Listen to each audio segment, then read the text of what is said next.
North Korea वो एक ऐसा कंट्री है जिसको कि अमेरिका भी हैंडल करने में 10 बार सोचता है, क्योंकि वहाँ का जो शासक है वो किसी की सुनता नहीं, वो अलग फितूर का आदमी है, डिक्टेटर है, उसकी आंसरेबिलिटी अपने कंट्रीमैन के प्रति कम है। डेमोक्रेटिक कंट्री है नहीं, वो गरीबी के जो बोझ से भी जूझता है। जब वहाँ पे फ़ेमीन था तो उन्होंने अपने देशवासियों की रक्षा ना करके अपना मिलिट्री उद्देश्य जो है उसको हासिल करने में लगे हुए थे, और आए दिन देखिए वो तमाम तरीके के अपने बैलिस्टिक मिसाइल, आईसीबीएम इसको टेस्ट करते रहते हैं, और साथ जी। में किस स्टेज पे न्यूक्लियर वेपन है आपको पता नहीं। एक जगह तो एक कंट्री को आप ध्वस्त करते चले जा रहे हैं, स्ट्राइक करते चले जा रहे हैं ईरान को कि उसके पास न्यूक्लियर वेपन ना बन जाए, लेकिन एक दूसरा कंट्री है जो न्यूक्लियर वेपन हासिल कर लेता है तो वो भी अमेरिका के लिए बहुत बड़ा खतरा बनता है, विश्व के लिए खतरा बनता है, इस रीजन के लिए एक बहुत बड़ा खतरा बनता है, वो है नॉर्थ कोरिया। हुँ। आप साउथ कोरिया का एग्जिस्टेंस जापान और जापान स्टीज में जिस तरीके से वो डोमिनेट करेगा वो आप विजुलाइज नहीं कर पा रहे हैं। इसी वजह से चाइना की जो हेड है शी जिनपिंग आज की डेट में नॉर्थ कोरिया की विजिट,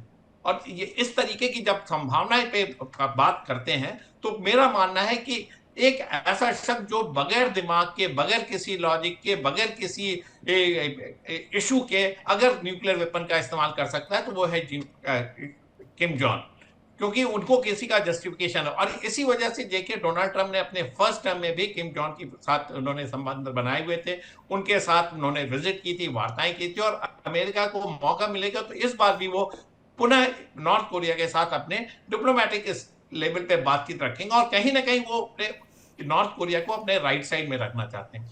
देखिए हिस्टोरिकली अगर आप जाएंगे तो वर्ल्ड वॉर टू के बाद से नॉर्थ कोरिया साउथ कोरिया जिस तरीके से डिवाइड हुआ वो देखना पड़ेगा। नॉर्थ कोरिया पूरी तरीके से डिक्टेटरशिप में ही रहा है 1948 से लेकर आज तक, ये इसी किम फैमिली ने ही रूल किया है, तो ठीक है। उनको अपदस्थ करना, वहां से हटाना, उनकी विचारधारा बदलना अमेरिका के बस का नहीं है, तो लिहाजा वो कहीं ना कहीं उनको राइट साइड रखता है। चाइना इस वजह से नॉर्थ कोरिया को पॉपअप करता है कि अमेरिका को उलझा के रखो, और जिस वजह से चाइना जो है अपने कॉमर्शियल इंटरेस्ट को, अपने मिलिट्री स्ट्रेंथ को, अपने रीजनल इन्फ्लुएंस को बढ़ाता रहे, इस वजह से उसने इस तरीके की ग्रुपिंग में अपना उसका विश्वास है, और साथ में एक एंटी अमेरिका फोरम तो डेवलप हो ही रहा है जिसमें अमेरिका, चाइना, रशिया, ईरान और तमाम ऐसे कंट्री शामिल हैं जो जी। अमेरिका के हेजिमोनिस्टिक पॉलिसी को चेक करते हुए नजर आते हैं। लेकिन जो हिंदुस्तान के लिए कंसर्न है, एक तरफ अमेरिका की दुश्मनी, दूसरी तरफ चाइना की दुश्मनी, आप किसको प्रेफर करेंगे, कौन सा हिंदुस्तान के लिए बेनिफिशियल है, किस तरीके की ग्रुपिंग से हिंदुस्तान को कम खतरा होगा।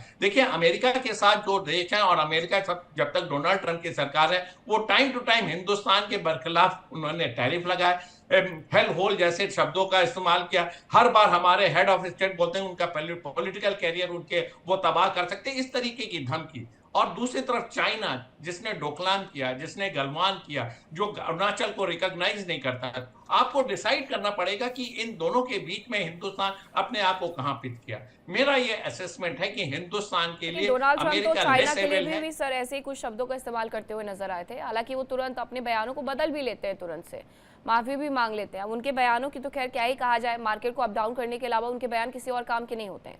कर्नल दिनेश नैन, अभी ये जो मुलाकात हो रही है प्योंगयांग में, ये अमेरिका के लिए कितना बड़ा सरदर्द है? अमेरिका की निगाहें भी तो होंगी। नहीं मीनाक्षी, मेरा मानना यह है हाँ। कि ये अमेरिका के लिए गेम नहीं हो रहा है। हाँ। 7 साल के बाद में शी जिनपिंग जो है वो विजिट किए। 65वीं इनके साल की इनकी वो है, सालगिरह है जब इनका डिफेंस पैक्ट हुआ था आपस हम्म। में। लेकिन चीन भी ये नहीं चाहता, जैसे अरविंद जी कह रहे थे, चीन भी ये नहीं चाहता कि किसी भी हालत के अंदर ये जो दिन जिस प्रकार से ये सनकी तानाशाह किम जोंग उन हाँ। ये अपने न्यूक्लियर आर्सेनल को बढ़ाया जा रहा है, आए दिन ये जो ब्लास्ट कर रहा है या टेस्ट कर रहा है, न्यूक्लियर टेस्ट कर रहा है। चाइना का मानना है, शी जिनपिंग का मानना है कि ये अमेरिका को बिना मतलब के इस क्षेत्र के अंदर उसकी प्रेजेंस को बढ़ा रहा है। और जैसा कि साउथ कोरिया ने और जापान ने एक इशू रेज किया था कि जितने न्यूक्लियर बॉम्ब चाहिए थे सन की तानाशाह को, ये बना के बैठ चुका है। अब जो एक्स्ट्रा चीज ये बनाएगा तो कहीं बेचेगा जाके, तो चीन को भी इस बारे में कंसर्न है। और देखिए चीन का और इनका, हालांकि इनका पैक्ट है, 90% के करीब ट्रेड, मीनाक्षी, पूरी की पूरी नॉर्थ कोरिया के चीन से आती है। 1400 किलोमीटर के करीब का बॉर्डर है इनका आपस में। लेकिन अगर आप ध्यान दें, 2015 से 2018 के बीच जब किम जोंग उन ने ये अपना न्यूक्लियर टेस्ट किया था, तो इसकी खिलाफत यूएन के अंदर जो सैंक्शंस लगी थी, चीन ने की थी। ये डिफरेंसेस हैं इनके। नंबर तीसरा, 2020 से लेकर 2023 तक दोनों देशों के बॉर्डर पूरी तरह से बंद थे, बिल्कुल ठप था, कोई कांटेक्ट नहीं था इनका आपस में। और सबसे बड़ा जो मुद्दा अब चीन के दिमाग में आ रहा है वो ये है कि जब से यूक्रेन का युद्ध शुरू हुआ है, और जैसे कि तनसन की तानाशाह ने अपनी फौजें भी भेजी रशिया के साथ, हथियार भी दिए, गोला बारूद भी दिए, तोपें भी भेजी हैं, और कुछ टेक्नोलॉजी वहां से लेने की कोशिश कर रहा है, तो रूस के साथ में शी जिनपिंग नहीं चाहता कि किसी भी हाल में शन की तानाशाह अपने संबंधों को और गाढ़ा करे। और इसी एवज में अब जो विजिट हो रही है, इसके तीन मुद्दे हैं चीन के पास। पहला मुद्दा है इकोनॉमिकल, दूसरा है मिलिट्री, जो आपकी आपस के जो रिलेशंस है उसको डेवलप करना, और पॉलिटिकल डेफिनेटली। और ये चाहते हैं, शी जिनपिंग ये चाह रहा है कि दोनों तरफ से, चाहे वो चाइना हो, चाहे बीजिंग हो या पिंगयांग हो, दोनों तरफ से एक रिलायबिलिटी फैक्टर और एक कॉम्पैक्ट फैक्टर जो अब डिपेंडेबिलिटी का है, वो अब बढ़ाया जाए। क्योंकि शी जिनपिंग का ये मानना है, मीनाक्षी, कि किंग जोंग उन जो है उस पे वो भी अंदरूनी तौर पे रिलाई नहीं करते कि कल को पता ना क्या कर दे। जैसे पाकिस्तान को बेच दिया था, अभी कुछ ईरान को ना बेच दे, अभी कुछ कहीं दाएं बाएं ना कर दे। और इस क्षेत्र में चीन नहीं चाहता, चीन हमेशा अवॉइड करता है अपने अपने सीमाओं के नजदीक सुपर पावर्स जैसे अमेरिका को नजदीक लाना। और उसको लगता है कि अगर ये नहीं माना किंग जोंग उन, तो जिस प्रकार से अलायंस बढ़ रहा है अमेरिका का साउथ एशिया के अंदर, चाहे वो इंडिया भी उसमें शामिल हो गया। हम लोग जैसे आपको पता है कि हम चार देशों का, जापान का, ऑस्ट्रेलिया का, अमेरिका का और इंडिया का जो एक कोलिजन बना है, तो इस तरीके से जो डेवलपमेंट्स हो रही हैं एशिया पैसिफिक के अंदर, उसको चीन नहीं चाहता। जरा ये और भी इस देखना बात में होगा सर डेफिनेटली कि दोनों ही देश जब मिल रहे हैं, दोनों ही देशों के एक दूसरे से व्यापारिक संबंध भी दामोदर जी बहुत अच्छे हैं। अब ऐसे में तमाम मुद्दों पर चर्चा होगी, लेकिन इन सब के बीच में एक तस्वीर आज पूरे दिन सर्कुलेट हो रही थी सोशल मीडिया पर कि किम जोंग उन जाकर के देख रहे हैं अपना, उनका जो जखीरा है, वो जखीरा देखने की तस्वीरें भी आज ही जारी करना है, और चीन के राष्ट्रपति का जाना भी आज ही हो रहा है। कैसे कनेक्ट करें इसे? Thank you Meenakshi. अभी तक जो सभी बातें निकल कर आई, एक चीज मैं आपको बता दूं, जो चाइना और उत्तरी कोरिया का जो संबंध है वो 1950 से, अगर आप देखें, जब अमेरिका ने अटैक किया था वहाँ पे चाइना ने पुरजोर समर्थन किया था। ना सिर्फ वहाँ पे सैनिक तौर से, बल्कि अपने लोगों को भी वहाँ पे भेजा। लगभग 15,000 के आसपास कैजुअलिटी भी इतिहास में के पन्नों में दर्ज है। तो ये जो इनका रिलेशन है, ये ब्लड रिलेशन है, इसको कोई भी ऐसे आसानी से इंटैक्ट नहीं कर सकता। 1961 में इन्होंने एक पैक्ट भी साइन किया था, जहाँ पे ये माना गया था कि अगर एक किसी देश पे हमला होता तो दूसरा देश उसके साथ खड़ा होगा, और अक्सर ये देखने में भी आया है। अभी कर्नल नयन जो बात कर रहे थे, मैं उसका समर्थन करता हूँ कि यहाँ पर जो ये दौरा है, ये सिंबॉलिक तो नहीं है, इसका एक स्ट्रेटेजिक इंपॉर्टेंस ये भी है कि कुर्स्क में रसिया के साथ करीब 15 से 16,000, ऐसा सुनने में आया है कि उत्तरी कोरिया के सैनिकों ने ग्राउंड पर लड़ाई की है यूक्रेन के साथ, और वो अभी भी वहां पर हैं। इसका एक फायदा ये भी है उत्तरी कोरिया को कि उनकी आर्टिलरी, वेपन सिस्टम और रसिया के जितने भी ड्रिल है, मिलिट्री ड्रिल, उससे भी उन्हें वाकिफ होने का मौका मिला, उन्हें ग्राउंड पर लड़ाई का तजुर्बा भी मिला, जिसका फायदा उत्तरी कोरिया को आने वाले समय में हो सकता है। और उन्होंने इस मौके का पूरा फायदा भी उठाया और रसिया के साथ अपनी समर्थन भी दिखाया उन्होंने, जिसका भी फायदा रसिया उनके साथ भी कभी ना कभी खड़ा होगा, और रसिया कभी उत्तरी कोरिया को अकेले नहीं छोड़ सकता। इस समय जो ये इन्फ्लुएंस था, ये कहीं ना कहीं बीजिंग को चिंता में डालने वाला था। लेकिन एक चीज जो कर्नल लैन ने कही, वो पॉइंट करने वाली बात है कि जब भी नॉर्थ कोरिया ने एटॉमिक टेस्ट किए हैं, चाइना ने उसका यूएन में विरोध किया है। लेकिन ये विरोध मैं समझता हूँ कि सिर्फ मार्क्स था, ये एक दिखावे वाली बात है। बिना चाइना के सपोर्ट के, बिना रसिया के सपोर्ट के उत्तरी कोरिया कोई भी एटॉमिक डेवलपमेंट कर ही नहीं सकता, ये भी बात है। अंतर्राष्ट्रीय मंच पर विरोध करना एक अलग बात है, और इंटरनली आपका सपोर्ट करना है। पूरी दुनिया को पता है कि उत्तरी कोरिया के पास इतने साइंटिस्ट नहीं है, इस तरह की जितने भी टेक्नोलॉजिकल एडवांसमेंट चाहिए वो भी नहीं है उनके पास। तो ऐसे हालात में जब अभी ये दौरा हो रहा है, और आप एक चीज देखेंगे इस दौरे से ठीक पहले उन्होंने अपने न्यूक्लियर आर्सेनल के लिए कुछ स्टेटमेंट भी जारी की, इन्हें रैपिडली हमें ग्रो करना है। तो ये सब जो चीजें निकल कर आई, इससे ये समझ में आ रहा है कि इस समय उत्तरी कोरिया का इस्तेमाल चाइना कहीं ना कहीं अमेरिका को धमकी देने में, अमेरिका के खिलाफ एक पोस्चरिंग करने में, स्ट्रेटेजिक पोस्चरिंग में उसका इस्तेमाल करेगा, और कर रहा है। और ऐसा हुआ भी है, क्योंकि सबको पता है ये बात, सभी हमारे जो पैनलिस्ट हैं उन्होंने इस बात को माना है कि उत्तरी कोरिया के जो इस समय शासक हैं उनका कुछ कहा नहीं जा सकता। उनके दिमाग, उनका और ट्रंप का लगभग लगभग मैं पैरेलल ही मानता हूँ। दोनों लोग पागलपन की हद को पार कर सकते हैं किसी भी वक्त। तो अगर कुछ भी होगा तो चाइना उत्तरी कोरिया के मत्थे मर देगा, कोई बात नहीं। अगर कोई भी अटैक या कोई भी डेवलपमेंट होता है तो उत्तरी कोरिया के कंधे पर बंदूक रख के आसानी से वो चला सकता। उत्तरी कोरिया को चाइना के साथ हमेशा गलवैयां जिसे हमारे यहाँ बोलते हैं वो रहेंगी, क्योंकि 95% से ज्यादा उनका जो विदेशी व्यापार है वो चाइना के साथ है इस समय। और आप देखेंगे कि चाइना सबसे पहले हमेशा किसी भी तरह से भी उसकी पॉलिसी में उसके जो बिजनेस हित होते हैं वो हमेशा ऊपर होते हैं। तो ये जो दौरा है शी जिनपिंग का, मुझे ये लगता है कि इस दौरे के जो सीधे सीधे मायने ये हैं कि एक तो रसिया को ये समझाना कि ये आपका ही नहीं हमारा भी दोस्त है, और इसको जो इन्फ्लुएंस है रसिया का उसको थोड़ा सा एक तरीके से कम करना, या शी जिनपिंग के दौरे के माध्यम से बताना कि नहीं हमारे साथ भी उत्तरी कोरिया चाइना के साथ है। दूसरी बात ये निकल कर आती है कि कहीं ना कहीं ट्रंप का पागलपन किसी भी हद तक जा सकता है। चाइना को पता है कब कुछ भी कर सकते हैं वो। अगर ईरान का युद्ध एक निर्णायक अंत नहीं लेता और उनकी एक जीत जो प्रतीत नहीं होती मिड टर्म इलेक्शन से पहले उसे जीत घोषित करने में सफल नहीं होते, हो सकता है कोई भी अनवांटेड डेवलपमेंट हो जाए। उस हालत में उत्तरी कोरिया का इस्तेमाल चाइना जरूर करेगा, ये आप देख सकते हैं। और इसमें कोई शक नहीं होगा, ना आश्चर्य होगा कि उत्तरी कोरिया का इस्तेमाल नहीं किया गया अमेरिका के खिलाफ। तो ऐसे जो डेवलपमेंट्स हैं उनको नहीं, लेकिन डिटर करने दूसरी के तरफ लिए ये भी तो दौरा। सुनने के लिए मिल रहा था अरविंद जी कि उत्तर कोरिया में भी जाएंगे मुलाकात करने के लिए डोनाल्ड ट्रंप। तो डोनाल्ड ट्रंप भी तो मध्य एशिया के बाद पश्चिम एशिया के देशों का रुख कर रहे हैं धीरे धीरे, वो भी इसी दौरान जब मिडिल ईस्ट में इतना हाहाकार मचा चुके हैं। बिल्कुल मीनाक्षी जी, सही बात है। और ये वाकई बहुत तेजी से जो अंतर्राष्ट्रीय संबंध बदल रहे हैं उसकी एक झांकी है। हमें ये नहीं भूलना चाहिए कि चीन एक ऐसा देश है जिसके पास एक और देश है। जैसा कि पूरे पैनल ने बोला है कि जो नॉर्दर्न कोरिया की जो पूरी तरीके से जो डिपेंडेबिलिटी है वो चीन पर है, क्योंकि जिसका 80% से लेकर 98% तक जरूरतें चीन पूरी करता है।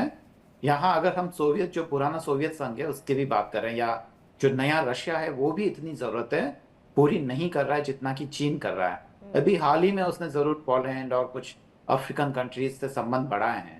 और एक मीनाक्षी जी, हमें ये नहीं भूलना चाहिए कि एंटी अमेरिकन सेंटिमेंट में हम कहीं नॉर्दर्न कोरिया को सपोर्ट न करने लग जाए, क्योंकि ये बहुत ही खतरनाक देश है। ये वो खतरनाक देश है जिसने पाकिस्तान के साथ मिलकर परमाणु कार्यक्रम को कराया था। और पाकिस्तान को अगर किसी ने मिसाइल टेक्नोलॉजी में सपोर्ट किया था तो वो नॉर्दर्न कोरिया ही है, और इसके पीछे कहीं ना कहीं चीन की सहमति थी। तो बिल्कुल जैसा कि पैनल ने कहा है वैसा ही है कि जब भी नॉर्दर्न कोरिया का इस्तेमाल करना होगा वह चीन पूरी तरीके से करेगा। और जो खासकर इनके जो पिताजी थे, जो किम जोंग उन के पिताजी जो किम जोंग इल थे, तो उन्होंने साउदर्न कोरिया से बहुत पैसा लिया। ये नया नया रोमांटिसिज्म का दौर था जब वो जर्मनी एक हुआ था, यूरोपियन यूनियन एक हो रहा था, तो उन्हें लग रहा था ये नॉर्दर्न कोरिया भी साउदर्न कोरिया में शामिल हो जाएगा। तो उन्होंने खूब पैसा खर्च किया जो साउदर्न कोरियन जो प्रेसिडेंट थे। पर बदले में उन्होंने क्या किया कि उन पैसों का सारा इस्तेमाल उन्होंने अपने यहाँ पे जो खासकर परमाणु हथियार और उसको विकसित करने में किया। और आज वही एकदम बहुत खतरनाक देश बन चुका है। ये दरअसल अंतर्राष्ट्रीय राजनीति के लिए भी एक सीख है कि दरअसल जब आप शांति की बातें करते हैं तो अपनी मजबूती पहले देख ले, जो कि खासकर नॉर्दर्न और साउदर्न कोरिया के संबंध में है। चीन के लिए एक मोहरा है पूरी तरीके से, क्योंकि वहां पे लोगों की कोई आवाज नहीं है और न तो भारत के उस तरीके के डिप्लोमेटिक संबंध है। तो कुल मिला के यहाँ पे हमें अमेरिकी पक्ष को साधना होगा। चीन भी उसी को करता है, क्योंकि अगर धमकी दिलवानी होगी तो वह नॉर्दर्न कोरिया से दिलाएगा, अगर बदले में बिजनेस चाहिएगा तो वो अमेरिका से करेगा। क्योंकि जैसे नॉर्दर्न कोरिया धमकी देता है, चीन वैसे धमकी नहीं दे सकता है, क्योंकि नॉर्दर्न कोरिया को तो अमेरिका से लेना देना ही क्या है।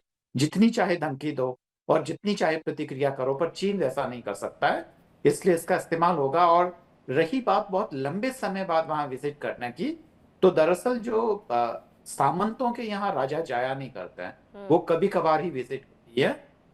तो इसे ऐसे समझना चाहिए, क्योंकि चीन को जरूरत ही नहीं होती है, क्योंकि सारी ही चीजें उनके अनुरूप होती है।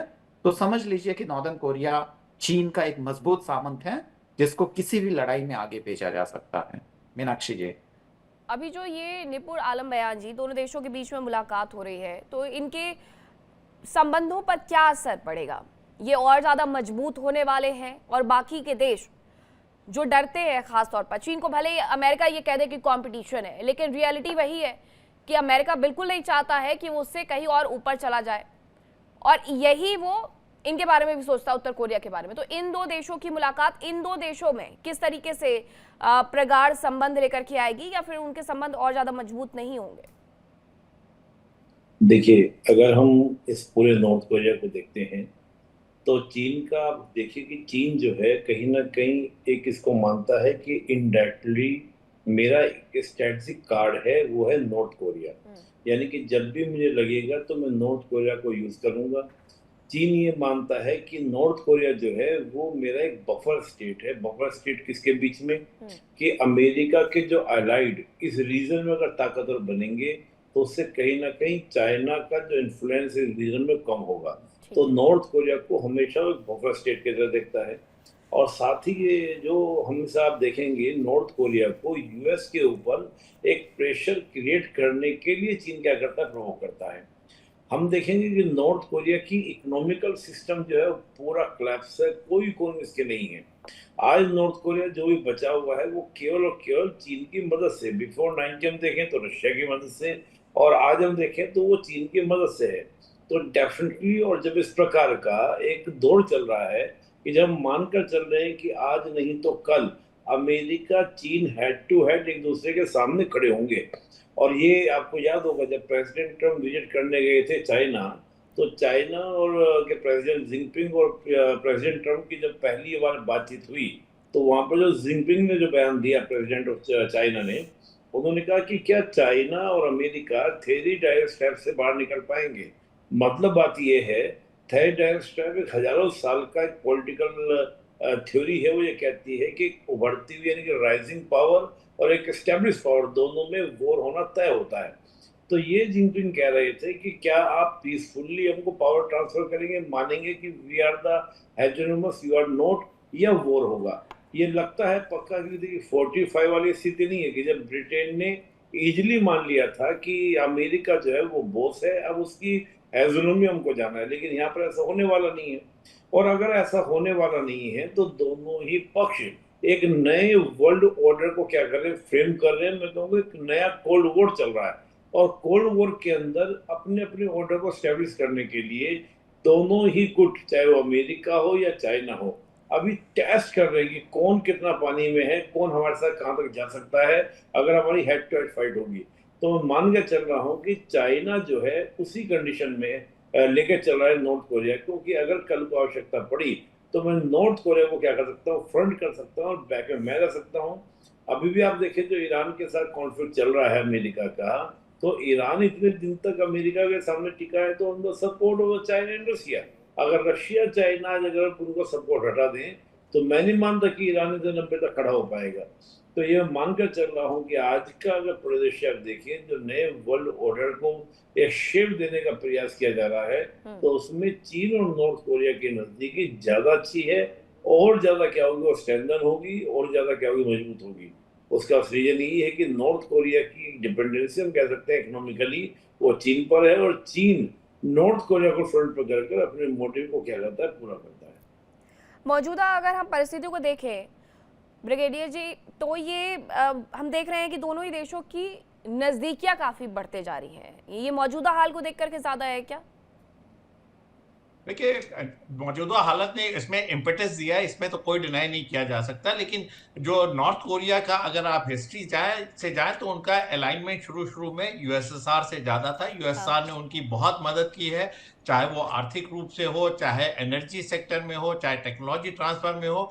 आज की डेट में नॉर्थ कोरिया जिस भी स्टेट में, उसमें यूएसएसआर का अपना बहुत बड़ा महत्व रहा है, और यूएसएसआर की वजह से ही देखिए नॉर्थ कोरिया आज की डेट में एग्जिस्ट कर रहा था। नहीं तो इसका भी वही हाल होना था जैसे वेस्ट जर्मनी और ईस्ट जर्मनी का यूनिफिकेशन हो गया, और आज की डेट में वो नाटो के सदस्य और पूरी तरीके से अमेरिकन ब्लॉक की थिंकिंग में चले गए। लेकिन ये ऐसा रीजन है जिसमें आज भी नॉर्थ कोरिया और साउथ कोरिया बचा हुआ है। इसकी वजह रशिया का इंटरफेरेंस है, और साथ में एक स्ट्रेटेजिक पार्टनरशिप है चाइना की। मैं इसको चाइना वर्सेस रशिया नहीं देखता हूं नॉर्थ कोरिया के जो स्ट्रेटेजिक रिलेशनशिप है, मैं उसको एक यूनिफाइड तरीके से देखता हूं। एक बहुत बड़ा पोटेंट ग्रुप तैयार हुआ है जो कि जापान सी में चाइना के इंटरेस्ट को, नॉर्थ कोरिया के इंटरेस्ट को और रशिया के इंटरेस्ट को प्रोटेक्ट करता है। देखिए, एक जापान है, वो भी मिलिटरीली सक्षम होता जाता जा रहा है, उसने भी अपनी मंशाएं दिखाई हैं मिलिटरीली, अब वो अपने आप को तमाम तरीके से स्वावलंबी करना चाहता है। और साथ में साउथ कोरिया, अगर ये दोनों मिलते हैं और जिस तरीके से अमेरिका का इन्फ्लुएंस इस रीजन में,